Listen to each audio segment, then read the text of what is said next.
আসসালামু আলাইকুম। আজকে আমরা জেনারেটরের প্রকারভেদ দেখব। ডিসি জেনারেটর দুই ধরনের, একটা হলো সেপারেটলি এক্সাইটেড জেনারেটর, একটা হলো সেলফ এক্সাইটেড জেনারেটর। আর সেলফ এক্সাইটেড জেনারেটর আবার দুই ধরনের, একটা শান্ট জেনারেটর, একটা কম্পাউন্ড জেনারেটর। ঠিক আছে। আর কম্পাউন্ড জেনারেটর আবার দুই ধরনের, একটা শর্ট শান্ট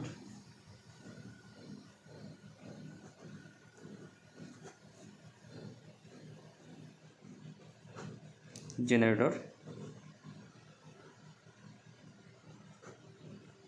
আর একটা হচ্ছে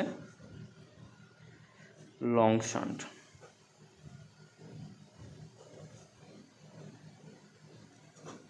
জেনারেটর ঠিক আছে। তাহলে পরে আমরা দেখলাম কি জেনারেটর, ডিসি জেনারেটর আর টু কাইন্ড অফ, একটা সেপারেটলি এক্সাইটেড জেনারেটর, একটা self excited generator. Self excited generator আবার দুই ধরনের, একটা শান্ট জেনারেটর, একটা কম্পাউন্ড জেনারেটর। কম্পাউন্ড জেনারেটর দুই ধরনের, একটা শর্ট শান্ট কম্পাউন্ড জেনারেটর আর একটা লং শান্ট জেনারেটর। এটা কম্পাউন্ড জেনারেটর বলা হয় বা লং শান্ট জেনারেটর বললেও হয়। আচ্ছা, এখন আমাদের ডিসি মেশিন বইয়ে জাস্ট সেপারেটলি এক্সাইটেড জেনারেটর নিয়ে আলোচনা করা হয়েছে। এখন সেপারেটলি এক্সাইটেড জেনারেটরের একটা রয়েছে শান্ট। এখন শান্টের চিত্রটা আমি একটু দেখাই। শান্ট জেনারেটরটা হবে এমনটা, এটা আমাদের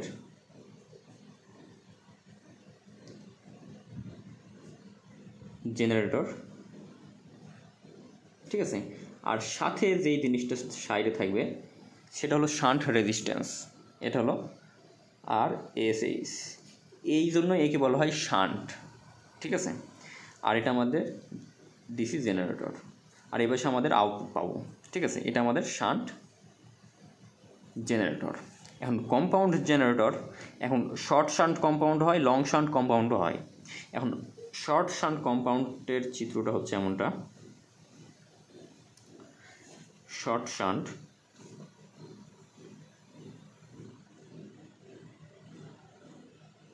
এটা আমাদের শান্ট,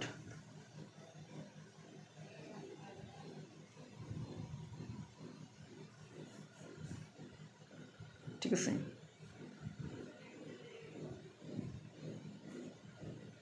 এখানে একটা আমাদের রেজিস্ট্যান্স থাকবে।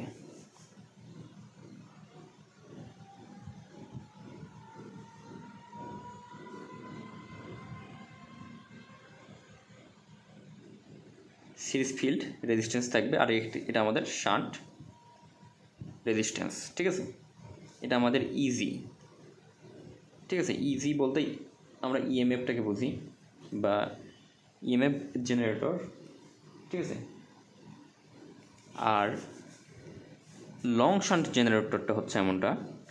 এখন শর্ট শান্ট মাথায় রাখবো কীভাবে, দেখবো আমাদের এই শান্টের মধ্যে ইএমএফ মানে জেনারেটর থেকে যে ভোল্টেজটা উৎপন্ন হচ্ছে সম্পূর্ণটা আমাদের শান্টে যাচ্ছে, কিন্তু লং শান্টের ক্ষেত্রে আমাদের জেনারেটর যে ভোল্টেজটা আমাদের উৎপন্ন করবে সেই সম্পূর্ণ ভোল্টেজ আমাদের শান্টে যাবে না, তার আগেই আমাদের একটা রেজিস্ট্যান্স থাকবে।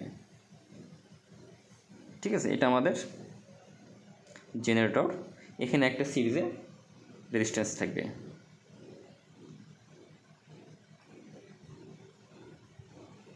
সিরিজ ফিল্ডে একটা রেজিস্ট্যান্স থাকবে, এইখানে একটা ভোল্টেজ ড্রপ হবে, তারপরে আমাদের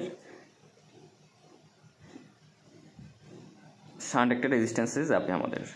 ঠিক আছে, তাহলে এটা আমাদের লং শান্ট, আর এটা আমাদের শর্ট শান্ট, আর এটা হলো আমাদের শান্ট। আশা করি জেনারেটরের প্রকারভেদ বোঝা গেছে সবার। আর একটা জিনিস যেটা বিষয় সেটা হচ্ছে এই জেনারেটরের এখানে একটা ব্রাশ থাকে, দুপাশে দুইটা ব্রাশ থাকে। ঠিক আছে, প্রতিটা জেনারেটরের ব্রাশ থাকে। অনেক সময় অঙ্কে এই ব্রাশ ভোল্টেজ দেওয়া থাকলে পারে আমরা টোটাল ভোল্টেজের সাথে এই ব্রাশটা যোগ করব। আচ্ছা, ধন্যবাদ।